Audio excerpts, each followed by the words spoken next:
hakkında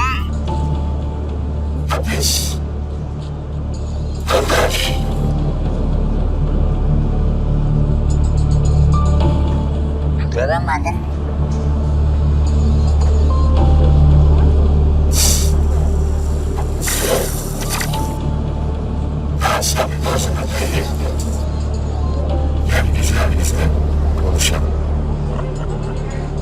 Zamanımızda delikanlı adam yapacağını sokak ortasında yapardı kardeş.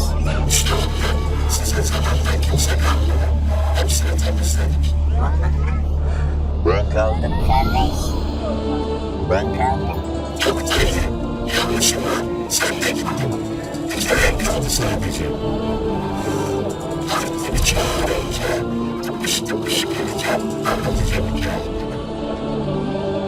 Belki haklısın kardeş. Yaşlandın.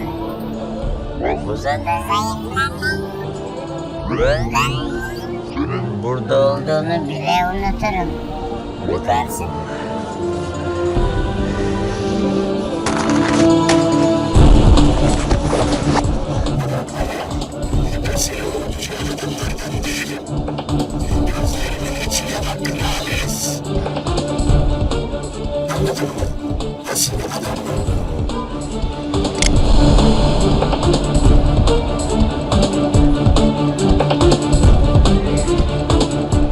Bilemem kardeş.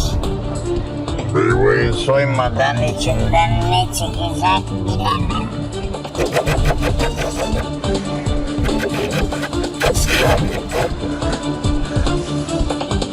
Sana Ömer'i anlatayım. Ha? Ömer'in arkadaşıydın zamanında değil mi? Ömer, bugün burada senin canını kurtaran adam.